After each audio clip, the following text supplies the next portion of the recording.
അത് പ്രകാരം യൂബറിനോ ഓലയോ അതുപോലുള്ള ഒരു ഓൺലൈൻ പ്ലാറ്റ്ഫോമുകൾക്കും ഇവിടെ ലൈസൻസ് ഇല്ല. ഇവിടെയും നിങ്ങളുടെ സഹോദരന്മാരുണ്ട്, അവർക്കും ജീവിക്കണം. നിങ്ങളൊരു വൺ സൈഡ് ട്രിപ്പ് എടുത്ത് വന്നിട്ട് അവരെ ബുദ്ധിമുട്ടിക്കരുത്. കൂനിമേ കുരു എന്ന് പറഞ്ഞതുപോലെ തന്നെ വീണ്ടും ഓരോന്നോരോന്ന് അടിച്ചേൽപ്പിക്കുകയാണ്. ചെയ്യാതിരിക്കാൻ പറ്റുമോ? ഞങ്ങള് ഒരു ദിവസം രാവിലെ ഇവിടെ വന്നിരുന്നാൽ ₹1 പോലും ഓടാതെ വീട്ടിൽ പോകുന്ന ഒരു സാഹചര്യമാണ് ഇപ്പോൾ ഉണ്ടായിക്കൊണ്ടിരിക്കുന്നത്.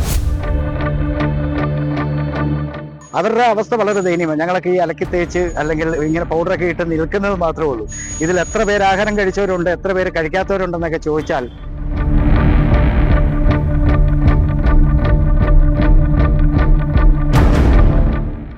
നമസ്കാരം.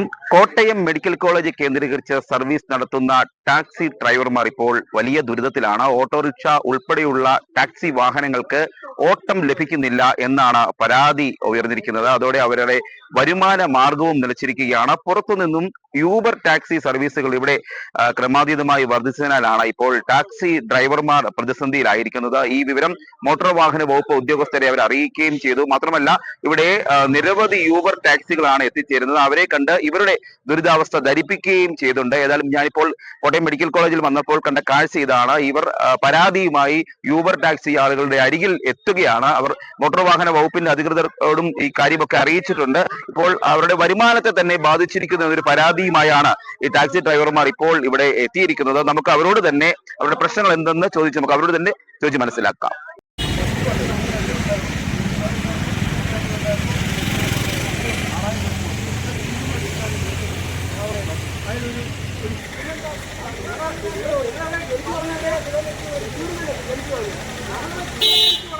ഇവിടെ ശരാശരി 150ഓളം ഡിസ്ചാർജുകൾ ഇവിടെ ഉണ്ടെങ്കിലും ഇതിന്റെ പരിസരത്ത് ഈ നാട്ടിലുള്ളവരും ഇതിനോടനുബന്ധിച്ചുള്ളവരും ഒക്കെ ഒരു 120ഓളം ടാക്സികളും അതിനോടനുബന്ധിച്ചുള്ള ഓട്ടോറിക്ഷകളും ഓടുന്ന സ്ഥലമാണ്.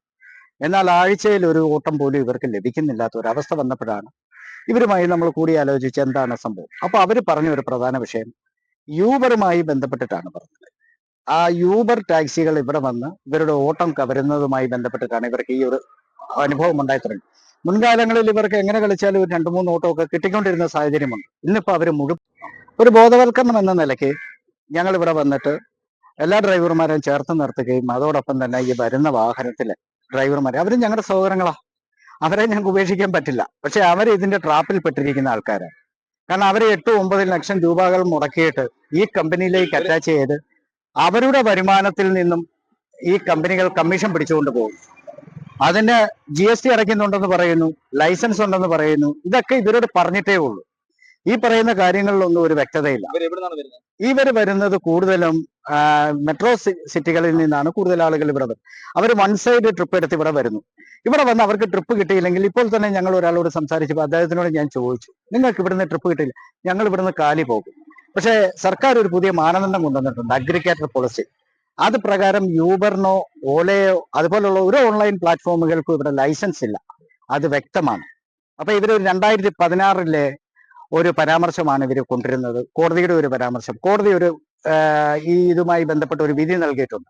അത് നവാസ് എന്ന് പറയുന്ന ഒരു പൊന്നാനിക്കാരന് 2016 കിട്ടിയ ഒരു വിധിയാണ്. എന്നാൽ ഇത് കക്ഷി ചേരുകയോ അതിൻ്റെ അകത്ത് പരാമർശിച്ചിരിക്കുന്ന യൂബർ ഓല എന്നുള്ള 2 വാക്യങ്ങൾ പിടിച്ചുകൊണ്ട് ഈ തൊഴിലാളികളെ തെറ്റിദ്ധരിപ്പിക്കുകയാണ് ഇവര്. സത്യത്തിൽ ഇവർ തമ്മിലടിപ്പിക്കുന്നത് തൊഴിലാളികളെയാണ്. ഇതിന്റെ ഇടയിൽ നിൽക്കുന്ന ഫ്രാഞ്ചൈസികളും കമ്പനികളും ഒക്കെ ഇതിന്റെ പേരിൽ ലക്ഷങ്ങളും കോടികളും ഇവിടെ നിന്നും കൊണ്ടുപോവുകയാണ്. അപ്പൊ ഇതിൻ്റെ അകത്ത് ഇവരുടെ GSTയുമായി ബന്ധപ്പെട്ട് കുറെ തർക്കങ്ങളും കുറെ കാര്യങ്ങളും ഞങ്ങളുടെ അറിവിലുണ്ട്. അതിനൊരു വസ്തുത ഉണ്ടാക്കിയതിനു ശേഷം ഞങ്ങൾ സർക്കാരിന് സബ്മിറ്റ് ചെയ്യും. കാരണം നമ്മൾ അടിസ്ഥാനരഹിതമായ ആരോപണങ്ങൾ ഉന്നയിക്കാൻ പാടില്ല. ഞങ്ങളൊക്കെ ഒരു ഉത്തരവാദിത്തപ്പെട്ട ഒരു സംഘടനാ സംവിധാനത്തിൽ നിൽക്കുന്നവരാണ്. അപ്പൊ അതിന്റെ വസ്തുതകൾ ഞങ്ങൾ തേടിക്കൊണ്ടിരിക്കുന്നു. അതിന്റെ ഫലമായിട്ട് മുന്നോട്ട് പോകും. ഇപ്പൊ ഞങ്ങളുടെ ഏക പ്രശ്നം എന്ന് പറയുന്നത് കോട്ടയം മെഡിക്കൽ കോളേജിലേക്ക് വരുന്ന യൂബറിന്റെ ഡ്രൈവർമാരാവട്ടെ അല്ലെങ്കിൽ ഏത് ഓൺലൈൻ ടാക്സി ഡ്രൈവർമാരാണേലും ഒരു കാര്യം മനസ്സിലാക്കുക, ഇവിടെയും നിങ്ങളുടെ സഹോദരന്മാരുണ്ട്, അവർക്കും ജീവിക്കണം. നിങ്ങൾ ഒരു വൺ സൈഡ് ട്രിപ്പ് എടുത്ത് വന്നിട്ട് അവരെ ബുദ്ധിമുട്ടിക്കരുത്. കഴിവതും നിങ്ങൾക്ക് ഇവിടെ നിന്നും 10 കിലോമീറ്റർ 12 കിലോമീറ്റർ മുന്നോട്ട് പോകുമ്പോഴത്തേനും ഒരു പക്ഷേ റോഡിൽ നിന്ന് തന്നെ അല്ലെങ്കിൽ അങ്ങനെയുള്ള സ്ഥലങ്ങളിൽ അതെടുത്ത് പോയാൽ പോലും അവർക്ക് നഷ്ടം വരുന്നില്ല. അതുപോലെ ഇതിൽ ഡബിൾ സൈഡ് മേടിക്കുന്ന ഡ്രൈവർമാരും ഉണ്ട്. അങ്ങനെ വരുന്നവരൊക്കെ ഒരു ലാഭത്തിന് വേണ്ടി ഇങ്ങനെ തൊഴിലാളികളെ തമ്മിലടിപ്പിക്കരുത്. ഇവിടെ മെഡിക്കൽ കോളേജിന്റെ പരിസരത്തിൽ വർഷങ്ങളായിട്ട്, അതായത് ഞാനൊക്കെ ഇവിടെ ജനിച്ചു വളർന്ന ഒരാളാണ്. ഞങ്ങളുടെയൊക്കെ ജീവിത കാലഘട്ടങ്ങളിൽ, പഠിക്കുന്ന കാലഘട്ടങ്ങളിൽ ഉണ്ടായിരുന്ന ഡ്രൈവർമാർ പോലും ഇന്നും ഈ തൊഴിലെടുക്കുന്ന മേഖലയാണ് കോട്ടയം മെഡിക്കൽ കോളേജ്. കാരണം ഇതുകൊണ്ടൊന്നും ആരും രക്ഷപ്പെട്ടിട്ടില്ല. മോട്ടോർ വെഹിക്കിൾ അധികൃതരെ നിങ്ങൾ കണ്ടു? ഉവ്വ, ഇന്ന് കോട്ടയത്തെ മോട്ടോർ വാഹന വകുപ്പിലെ ഉദ്യോഗസ്ഥൻ ഇന്ന് മെഡിക്കൽ കോളേജിന്റെ അവിടെ വരികയും അദ്ദേഹത്തിന്റെ സമക്ഷം ഞങ്ങൾ ഈ കാര്യങ്ങൾ അവതരിപ്പിക്കുകയും അദ്ദേഹത്തിന് അത് ബോധ്യപ്പെടുകയും ചെയ്തിട്ടുണ്ട്. അദ്ദേഹവുമായിട്ട് ഈ വിഷയങ്ങളെക്കുറിച്ച് ഒരു പരസ്പരം അങ്ങോട്ടും ഇങ്ങോട്ടും ഒരു ചർച്ച, അല്ലെങ്കിൽ അതിന്റെ കാര്യങ്ങൾ വശങ്ങളെയൊക്കെ ഒന്ന് പഠിച്ചുകൊണ്ട് നമുക്ക് മുന്നോട്ട് പോകാം, എല്ലാവരെയും ഒരുമിച്ച് നടത്തണം. അദ്ദേഹത്തിന്റെ ഭാഗത്തു നിന്നും നമുക്ക് കിട്ടിയ ഒരു വലിയ ഒരു പോസിറ്റീവ് എനർജി ആയിരുന്നു അത്. അതുപോലെ തന്നെ ഇവിടെ ഇന്നിപ്പോ ഈ തൊഴിലാളികൾ, അവരുടെ അവസ്ഥ വളരെ ദയനീയമാണ്. ഞങ്ങളൊക്കെ ഈ അലക്കി തേച്ച് അല്ലെങ്കിൽ ഇങ്ങനെ പൗഡറൊക്കെ ഇട്ട് നിൽക്കുന്നത് മാത്രമേ ഉള്ളൂ. ഇതിൽ എത്ര പേര് ആഹാരം കഴിച്ചവരുണ്ട്, എത്ര പേര് കഴിക്കാത്തവരുണ്ടെന്നൊക്കെ ചോദിച്ചാൽ അത് നമുക്ക് ചിലപ്പോൾ പറയാൻ പറ്റില്ല. തീർച്ചയായിട്ടും അത് അവരുടെ അനുഭവങ്ങൾ അവർ തന്നെ പറയും. ഞങ്ങള് ഇവിടെ 18 തൊഴിലാളികളാണ് നമ്മൾ ഒരു സ്റ്റാൻഡിലുള്ളത്. മേളിൽ 6 സ്റ്റാൻഡുണ്ട്. അതിന്റെ മേളില് ഇന്നോവക്കാര് കിടക്കുന്നു. ഞങ്ങള് ഒരു ദിവസം രാവിലെ ഇവിടെ വന്നിരുന്നാൽ 1 രൂപ പോലും ഓടാതെ വീട്ടിൽ പോകുന്ന സാഹചര്യമാണ് ഇപ്പോൾ ഉണ്ടായിക്കൊണ്ടിരിക്കുന്നത്.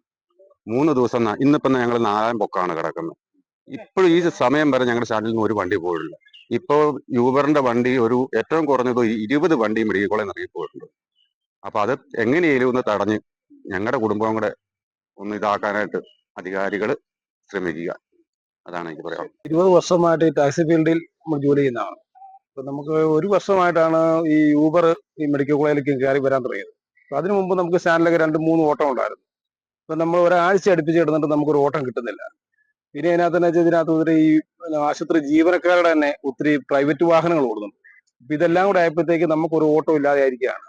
അപ്പൊ ഞങ്ങൾക്ക് ഇപ്പം സ്റ്റാൻഡിൽ വരാതിരിക്കാനും മേല, പിന്നെ വരാനും മേലാത്ത രീതിയിലാണ്. വന്നില്ലെങ്കിൽ ഞങ്ങൾ സ്റ്റാൻഡിലൂടെ പോകും. ഞങ്ങൾ സ്റ്റാൻഡ് രാവിലെ വന്ന് കിടക്കുന്നു, വൈകുന്നേരം ആകുമ്പോൾ തിരിച്ചു പോകുന്നു. ഞങ്ങൾക്ക് ഒരു ഓട്ടവും കിട്ടുന്നില്ല. ഒരു 10-30 വർഷമായിട്ട് ഞാൻ ഈ ടാക്സി മേഖലയിൽ ജോലി ചെയ്യുന്ന ആളാണ്. Medical college Kottayam medical college കേന്ദ്രീകരിച്ച് അന്നൊക്കെ അത്യാവശ്യം നല്ല ഓട്ടങ്ങളുണ്ടായിരുന്നു. ഒരു വർഷമായിട്ട് യൂബർ സംബന്ധമായ കാര്യങ്ങൾ, യൂബർ കമ്പനികൾക്ക് സ്വന്തമായിട്ടൊരു വാഹനങ്ങൾ പോലും ഇല്ലാത്തൊരു സംവിധാനമാണ് യൂബർ കമ്പനികൾക്ക്. അവരിവിടെ യൂബറുമായിട്ട് വന്നു ഓട്ടങ്ങൾ, എറണാകുളം മേഖലയിൽ നിന്നായാലും കൊല്ലം മേഖലയിൽ നിന്നായാലും യൂബറുകൾ വന്ന് ഓട്ടങ്ങൾ എടുത്ത് ഇവിടെ വന്ന് സ്റ്റേ ചെയ്തുകൊണ്ട് വീണ്ടും ഇവിടുന്ന് ഓട്ടം എടുത്തു പോകുന്ന ഒരു സംവിധാനമാണ് വരുന്നത്. അങ്ങനെ വന്നു കഴിഞ്ഞു കഴിഞ്ഞപ്പോൾ നമ്മുടെ ഇവിടെയുള്ള പരമ്പരാഗതമായ ടാക്സി തൊഴിലാളികൾക്ക് ഒരു മാർഗവും ഇല്ലാത്തൊരവസ്ഥയിലോട്ടാണ്, ഓട്ടം തീരെ ഇല്ലാത്തൊരു അവസ്ഥയിലോട്ടാണ് വരുന്നത്. ഒരു ദിവസം ഒരെണ്ണമെങ്കിലും ഓടണമെന്ന് ആഗ്രഹിച്ചാണ് വീട്ടിൽ നിന്ന് പോരുന്നത്. വൈകുന്നേര സമയം ആകുമ്പോൾ കരഞ്ഞ് വീട്ടിൽ ചെല്ലുന്ന ഒരു അവസ്ഥയിലായിട്ടാണ്. ഇപ്പം നമ്മൾ വരുമാനത്തെ നന്നായിട്ട് ബാധിച്ചു, വളരെയധികം ബാധിച്ചേക്കുവാണ്. ഇത് അധികാരികൾ അത് മനസ്സിലാക്കണം. നമ്മളെ അഗ്രികൾച്ചർ പോളിസി ഇല്ലാത്ത ഒരു സംവിധാനമാണ് ഈ യൂബർ കമ്പനിക്കാർ നടത്തുന്നത്. അങ്ങനെ നടത്തിക്കൊണ്ടിരിക്കുന്നതുകൊണ്ടാണ് വളരെയധികം ബുദ്ധിമുട്ടുകളോടുകൂടിയാണ് നമ്മുടെ ജീവിതം മുന്നോട്ട് പോകുന്നത്. 3-4-5 ദിവസങ്ങൾ കടന്നാൽ പോലും ഒരു ഓട്ടം കിട്ടിയേലാത്ത ഒരു സ്ഥിതിവിശേഷത്തിലോട്ടാണ് ഇപ്പം വന്നേക്കുന്നത്. ടാക്സ് അടയ്ക്കണം, കൃത്യമായിട്ട് ടാക്സ് അടയ്ക്കണം, ടെസ്റ്റ് ചെയ്യണം, GPS ചെയ്യണം, സ്പീഡ് കൗണ്ടർ ചാർജ് ചെയ്യണം. ഇതെല്ലാം കഴിഞ്ഞതിന് ശേഷം ഈ അടുത്ത ദിവസം ടാക്സ് കൂട്ടിയിരിക്കുകയാണ്. ഇതിനും കൂനുമേ കുരു എന്ന് പറഞ്ഞതുപോലെ തന്നെ വീണ്ടും ഓരോന്നോരോന്ന് അടിച്ചേൽപ്പിക്കുകയാണ്. ചെയ്യാതിരിക്കാൻ പറ്റുമോ? വണ്ടി ടെസ്റ്റ് ചെയ്ത് ഇറക്കണമെന്നുണ്ടെങ്കിൽ അതിനനുസരിച്ച് ഇൻകം കൂടുതൽ ചെലവായിക്കൊണ്ടിരിക്കുകയാണ്. അപ്പം 1 രക്ഷയില്ല. ആണ്ടിലാണ്ട് വണ്ടി ടെസ്റ്റ് ചെയ്യുന്നതിന് ഒരു 10-40,000 രൂപ ഇല്ലാതെ ഒരു കാരണവശാലും വണ്ടി ടെസ്റ്റ് ചെയ്യാൻ മേലാത്തൊരവസ്ഥയിലോട്ടാണ്. ഓട്ടോ കൂടെ ഇല്ലാത്തൊരു സാഹചര്യം വന്നപ്പോൾ അത് വളരെയധികം എല്ലാ തൊഴിലാളികൾക്കും വളരെയധികം നന്നായിട്ട് ബാധിച്ചേക്കുകയാണ്. കുറെ വർഷങ്ങളായി ഇവിടെ ടാക്സി ഓടിക്കൊണ്ടിരുന്ന ഡ്രൈവർമാരാണ് ഇപ്പോൾ അവരുടെ ജീവിതം തന്നെ പ്രതിസന്ധിയിലായെന്ന് പരാതിയുമായി എത്തിയിരിക്കുന്നത്. യൂബറിന്റെ വരവോടെ അവരുടെ വരുമാനത്തെ അത് ബാധിച്ചിരിക്കുകയാണ്. ഏതായാലും ഇക്കാര്യത്തിൽ ഒരു ശാശ്വതമായ ഒരു പരിഹാരം അത് ചർച്ചയിലൂടെ പരിഹരിക്കേണ്ടതാണ്. മെട്രോ സിറ്റികളിലൊക്കെയാണ് യൂബർ സർവീസ് നടത്തുന്നത്. അവിടെ നിന്നും എത്തുന്ന വാഹനങ്ങളാണ് കോട്ടയം മെഡിക്കൽ കോളേജ് കേന്ദ്രീകരിച്ച് സർവീസ് നടത്തുന്നു. അതോടെ ഇവർ ദിവസങ്ങളോളം ഓട്ടമില്ലാതെ കാത്തുകിടക്കേണ്ട ഒരു സാഹചര്യമാണ് എത്തുന്നത്. പലരുടെയും കുടുംബം, അതായത് വരുമാന മാർഗം തന്നെ പ്രതിസന്ധിയിലാണ്.